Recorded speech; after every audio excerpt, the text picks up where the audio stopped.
10 years ago, the first-person shooter genre made a paradigm shift. It shifted away from the more fantastical elements such as demonic hellspawn and aliens to a much more realistic perspective with enemy infantrymen and Hind-D helicopters. Call of Duty 4, ladies and gentlemen, was a game that was not groundbreaking in any way, but changed first-person shooting as we know it. And today we're going to see if Call of Duty 4 actually put the COD in the COD monster.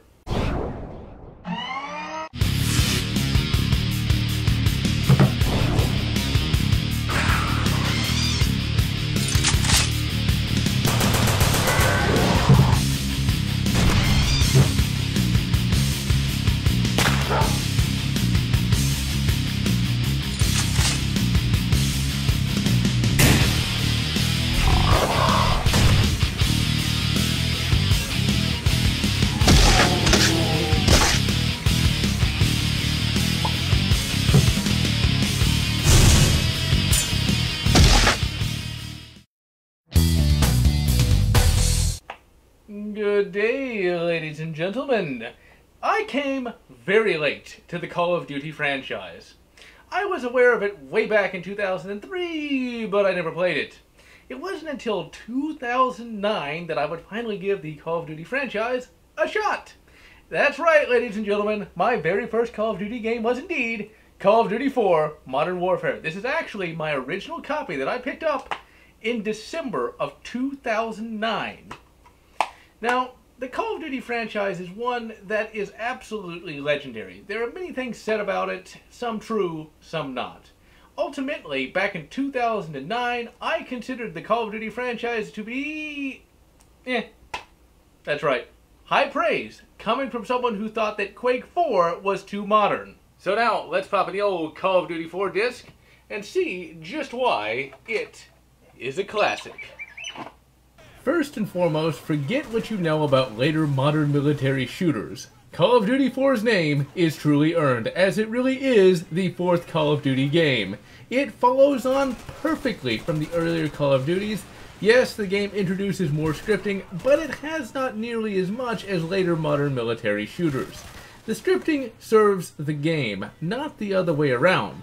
This is a first-person shooter that follows the COD style of gameplay. Yes, there is the two-weapon rule, but in the COD style of gameplay, this makes sense, because many of the weapons will be more or less the same as one another, but not all weapons will be interchangeable, and having the right weapon at the right time will make the game that much easier. In the name of the most holy John Moses Browning, the guns shall be reviewed. Back in 2009, I was impressed by the sheer number of guns in the game, and was always on the lookout for new models. This has been a staple of the COD series since its inception, and was one of the series' standout elements, and was one of the elements that was actually superior to the rival series Medal of Honor. In the game, you have all sorts of cool rifles and pistols and shotguns, although the game doesn't feature that many shotguns, mainly because they're not altogether that useful. Some of the weapons will do more damage, and some will be more accurate, and your weapon of choice really does matter. If you go into battle with an M9, you will likely die. If you go CQB with a high-powered rifle, you will likely die. And like in real life, rifles chambered in intermediate cartridges generally rule the battlefield. The best weapon in the game by far is the M4 carbine with the red dot sight. In this game, combat is not measured in inches, rather the enemies like to engage you from a distance. And unlike later Cowas and the clones thereof, you are not bloody Wolverine, and you can take only a few hits before dying. And it does take some time for you to heal back up, thus meaning you need a weapon that can reach out and touch someone accurately. The AK is another viable choice, but I found the game being far less difficult when I just gave it and used the M4. Oh, I can already see the flame war in the comments. The AR/AK debate has been going on for decades, and is almost as bad as the Genesis versus Super Nintendo debate. Super Nintendo, Master Race. But flame wars aside, whatever rifle you choose, you should also back it up with some sort of SMG or high-powered rifle depending on the mission, as having 2 different types of weapons will make the game that much easier. The game does feature a few pistols, including the legendary 1911. However, just listen to this.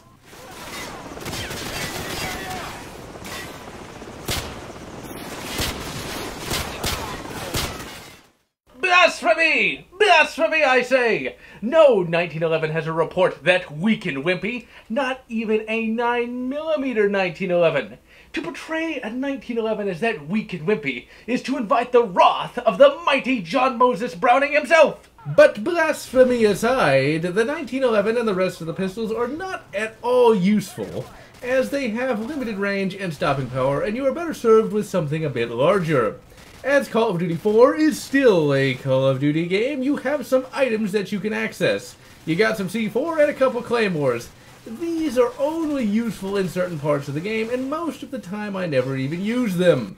You can also call down airstrikes in certain missions as well, and these can definitely even the odds quite a bit. You then have the grenades. You have the fragmentation grenades and flashbangs. The game loves to throw a huge number of enemies at you at any one time, and these enemies can and will fill you full of lead, so you need not charge in saying, "All glory to the first man to die." You need to use cover. But since chest-high walls had not yet become the de facto laziness standard for level designers, you have a good degree of freedom when traversing a given level, and it is up to you to find good cover. When you find good cover, it is wise to keep as little of your precious body exposed as possible. The enemies for the game, while basic, are at the very least fun to fight, and since this is a military shooter, it makes sense that you're going to be fighting other members of a military and not giant killbots. The AI for the enemies is decent enough. They can hit you from a distance, and they actually know what cover is and how to use it. There are snipers, and they can kill you in only 2 hits on normal difficulty, and the enemy loves throwing grenades. All told, even though you only face basic infantrymen, the gameplay is no less fun for it. Graphics for Call of Duty 4 vary from platform to platform. If you play the game on the Nintendo DS, and yes, that system has a port, then they'll be pretty bloody good and rather impressive. The graphics, of course, will remind you of the N64, but the fact that Call of Duty 4 is even on the NDS is pretty bloody amazing. For the purposes of this review, we are looking at my old 2009 Xbox 360 copy.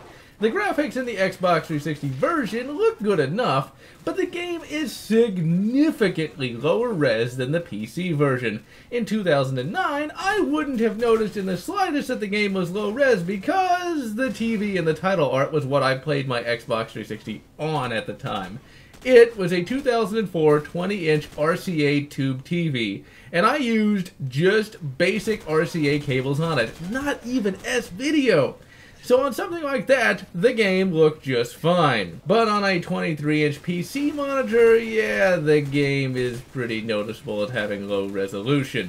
And yeah, some of the 3D models are a little dated, and some of the textures are really weak, but the animations are still impressive to this day, and the difference in graphical fidelity is not as great as 1997 to 2007. Also, was the frame rate always that low? The frame rate is really quite low. Nothing unplayable, but not anywhere near the sweet 60 the PC version has. I'd actually played the PC version a number of months ago prior to this review, and I guess I just had that in mind when I started playing the 360 version for the review proper. Still though, PC gaming, master race. Even though the frame rate is low, when the action starts picking up, you will likely not even notice. The game controls well with the 360 controller, and all the buttons are laid out sensibly, and you can actually pull off good hits with the console controls. And I will admit that the force feedback motors in the controller do add a dimension to the game that you don't get from the mouse and keyboard. Another aspect of Call of Duty 4 that shows that it is actually, you know, a game, is the fact that it has cheats. Back in the day, just about every game, be it console or otherwise, had cheats. Give all, God mode, level select. Hell, one of the first reasons that I ever got onto the internet was to get cheats for Turok 2. But as games got more and more closed down, cheats sadly went away. Call of Duty 4, being a real game, actually has some cheats, but unlike earlier games, you have to unlock them by finding items in the game. In this game, it's enemy intelligence. Throughout each level, there will be laptops scattered around that you have to find. The more laptops you find, the more cheats you unlock, and this gives the game some replayability. Sure, these extras are nothing special compared to older games, but at least it's there. At least Infinity Ward put forth some effort instead of just having cheat DLC. Oh, just you wait. Coming to a game near you. Bullet DLC and next level loot boxes. Music for the game is excellent. That's right, the game actually has standout tracks. As in, you play the game and all of a sudden you realize that the music playing in the background is really bloody good. The track that stood out for me most was Shock and Awe. Watch for friendlies near the colored smoke. Let's get our boys evac and get the hell out of here.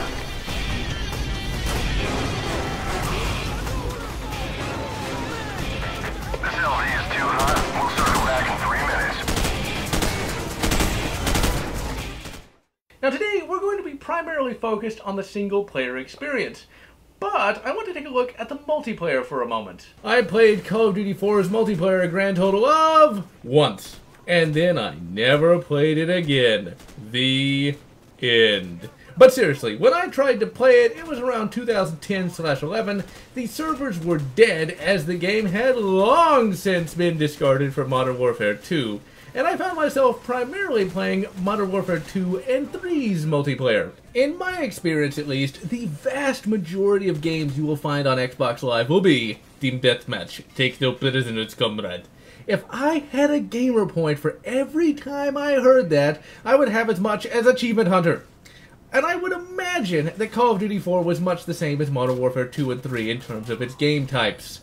The multiplayer for Call of Duty is not that impressive, especially when compared to PC titans such as Counter-Strike, /Source, /Global Offensive. The reason why COD 4 got so popular was because it was simply good enough.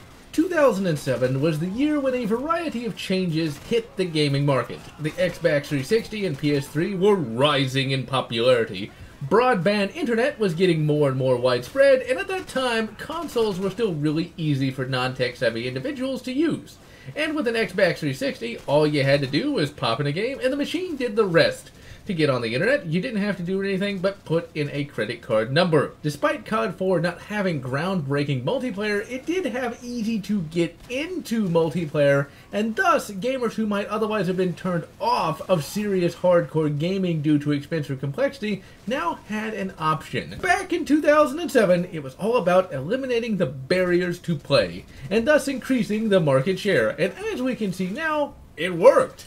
Call of Duty and the 360 and the 3 became household names. And hell, even I spent a hell of a lot of time playing Modern Warfare 2 and 3 on Xbox Live, and I enjoyed every minute of it. Just remember to always mute all. When I played Modern Warfare 2 and 3 with friends back in the day, not one of them had ever actually played Call of Duty for a single player.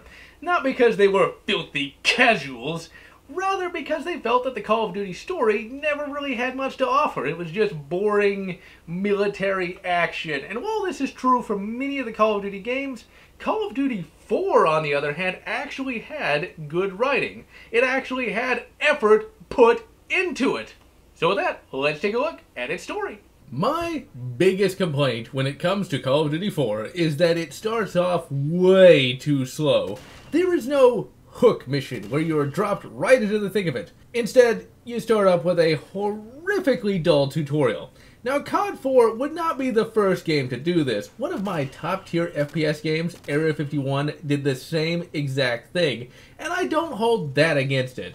As much as I hate to admit it, this tutorial makes a great deal of sense from hindsight. Call of Duty 4 was more or less the Super Mario Brothers of the Xbox 360, and it encouraged many non-gamers to start gaming, and thus they needed to know how to shotgun and not be afraid of anything. In the tutorial segment, you learn that you are playing as Soap McTavish, and that you're a member of the Special Air Service. Who dares wins. You meet the other two main characters in the game. Captain Price, the grandson of the similarly named Captain Price seen in Call of Duty 1, and Gaz, a man so mimetic he was brought back to life as a cyborg soldier named Ghost in Modern Warfare 2. These two are not really characters per se, and the game lacks any real character overall. It's just people doing things, which I guess is realistic, but it would have been nice to have some greater fleshing out of the characters, in this game at least. Captain Price would later get some character in the sequels. Once you have everything explained to you, you are bound for a container ship to search for WMDs. This is one of the more famous levels in the game, but that is mainly due to media exposure. This level is actually kind of crap. Your AI buddies end up doing all the bloody work and getting all the bloody kills, and you, the player, never get to do that much actual gameplay. And the level really is just a scriptathon. On the container ship, you find a nuke and learn that it was bound for a country that would later be termed Quarak.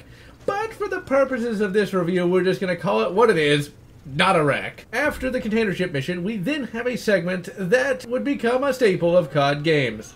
I am of two minds for this segment.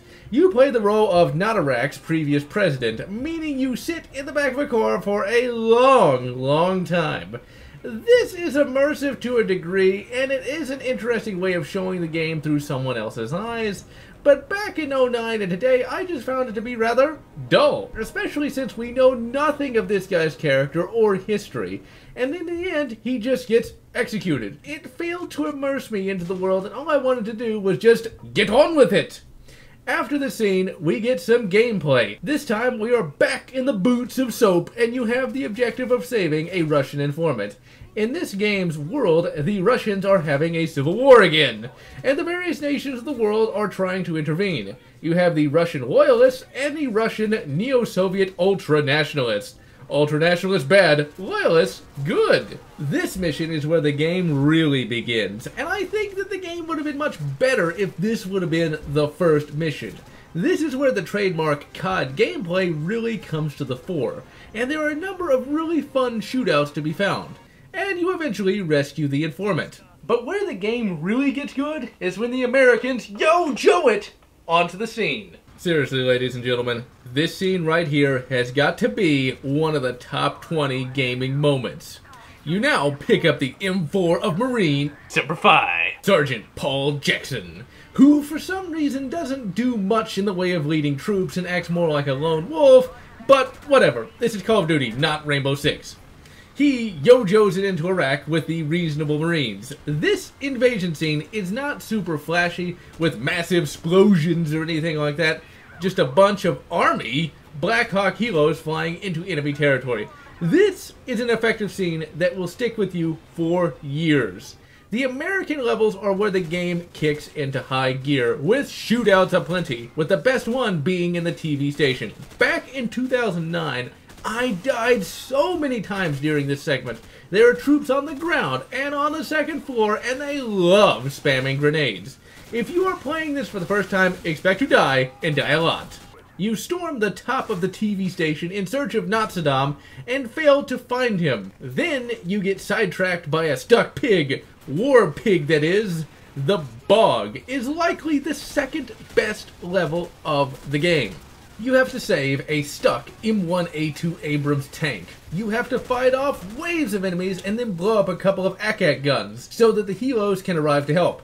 There is no scripting, no QTEs, just pulse-pounding action. Like in the earlier COD games, the game switches between different characters, and when you switch, you get this really cool satellite map sequence that really gives the game that much more of a realistic air. And for the first half of the game, you will switch between Paul Jackson and Soap. After securing Warpig, you transition back to Soapy McTavish, and he and his team are in a bad way as their helo in the previous level has been shot down by a bunch of ultra-nationalists. And they are, of course, hot on their heels. There is no such thing as overkill. And when you need everything dead within a 1 kilometer radius, you call on the C-130 Spooky. This segment has got to be the most parodied and famous, the C-130 Spooky level. It's fun, especially since in this game at least, you can lose if you're not paying attention. And it's very easy to accidentally blow up Soap and his team. You control 3 weapons, a 20mm chain gun, a 40mm pom-pom, and a massive howitzer. This one level, for good or ill, put the C-130 Spooky in the limelight, and it is cool to rain death from above. And thankfully, it is not entirely an on-rails thing, as you have to actively search for targets, and believe me, they are not that easy to spot. And it's overall an enjoyable interlude between the fighting on foot. And thankfully, unlike in other games, the developers knew not to abuse segments like this. My personal favorite levels are the ones set in Notarak. These, I feel, are the best designed and really suck you into the combat. The level War Pig is by far my favorite level in the game. It features a massive, uninterrupted firefight throughout a city.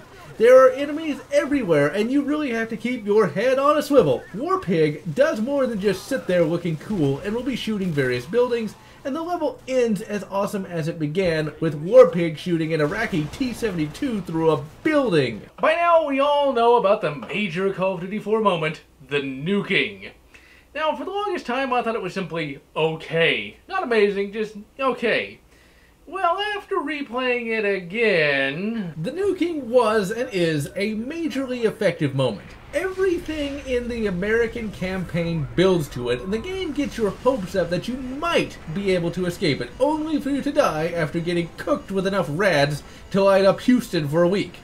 Prior to COD 4, FPS games already started having moments, but despite this, COD 4 had a moment that was still effective. This moment was built up with little details here and there, and was effective when employed. While Jackson and his squad didn't really have that much character, they still were professional soldiers and worthy of respect, and thus you did not want to see them die in such a surprising and horrifying fashion.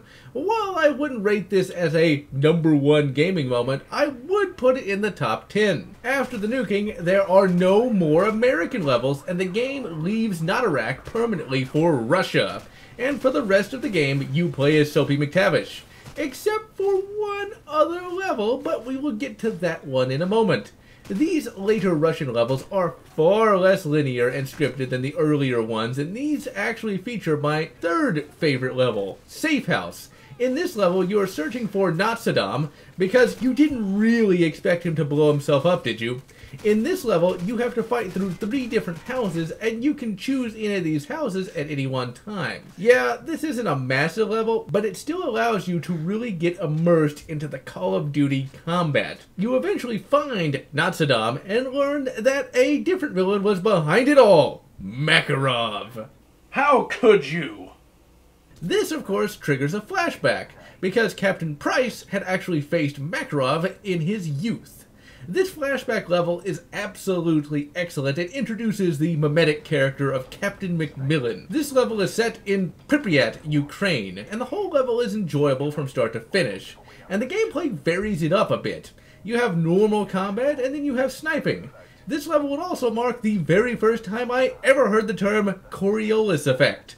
Although I'm not sure if it is actually possible to miss during this segment. In this segment here, you blow old Mac's arm off with a 50 cal. He survives this, even though realistically he should have died from the hydrostatic shock of being hit with a 50 caliber round. The escape segment is a great deal of fun as well, as you are massively outnumbered and you finally have a reason to set traps for the enemy. The game culminates in a rather exciting finale. 9x18 Makarov decides that enough is enough, and starts launching nukes. And it is up to the SAS to stop them before they hit the US and kill millions. These final levels are quite good, with the shootouts getting even more frantic, and I started dreading.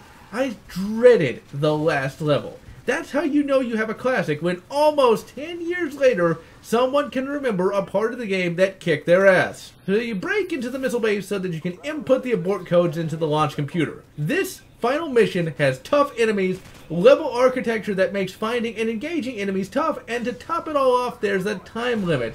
And here, right here, is where I died a crap ton of times back in 2009. Even after a goddamn decade, I still remember getting killed over and over again. And in 2017, I still got killed a bunch. You eventually stop the missiles, but now you have to escape from the missile base. And you have an inspirational chase down the freeway, only for an enemy helicopter to blow a bridge, whereupon you crash and your entire team is almost entirely wiped out. But just as all seems lost, the Russian loyalists show up and Captain Price gives you the holy icon of JMB and you shoot Makarov and his 2 guards. This is a very effective ending because it's not a QTE fest. You actually have to aim and shoot the final bad guy and his 2 guards, and you can actually lose and be killed. With Makarov dead, the world is saved. Really, I feel that the ending is an even better moment than the nuking, as it really seems like old Mac might win, and it's only by the slimmest of margins that the good guys prevail. Also, post-credits level! COD 4, the game that keeps on giving. Although, you have to sit through the entire credits, and there is a wrap. This post-credits level is extraordinarily fun. You have to storm an airplane, shoot a bunch of hijackers, and then save a Russian. It's fun, it's fast-paced, and most importantly, it's Call of Duty. And now, let's take a look at the legacy Call of Duty 4 left behind. Everything. And I mean everything in this game would be Kyber Pass copied by just about every developer known to gaming. After Infinity Ward was kicked out of the series by Activision, the rest of the CODs turned into what I term Cowas. Games that call themselves Call of Duty, but do not in any way, shape, or form come close to the quality of a true Call of Duty game. Everything seen in Call of Duty 4 would be done to death in later games, and thus would, in the eyes of the gaming public, lose some of its individuality. When every bloody game has the good guys almost lose at the end, it loses some of its emotional punch. When every bloody game has the American die at some point, it loses some of its emotional edge. The later Cowas would ape what made Call of Duty 4 good, but they would never understand why those elements made it good, and thus the later games never even approached Call of Duty 4's greatness. COD 5 notwithstanding. As for Call of Duty 4, it's a classic in every sense of the word. Infinity Ward put their digital blood, sweat, and tears into the game, and it shows. And is a game I cannot recommend enough. Like with any highly popular game, there are many ways of playing Call of Duty 4. You have the remastered version, which in all honesty doesn't look that much better than the original version. You of course have the original Xbox 360 version, and then there's the PC version. Really, I recommend the PC version as it is the best experience with the game. However, if you're feeling nostalgic, firing up the old Xbox version will definitely take you back to a time when consoles were still worth acquiring. And so, I am the mighty GeneralLotz, wishing you good Call of Duty 3 and good Call of Duty 2, the Big Red One, or whatever makes you happy. If you enjoyed this review of Call of Duty 4, please consider subscribing, and if you can, please consider supporting me on Patreon so that I can continue bringing you these video game reviews.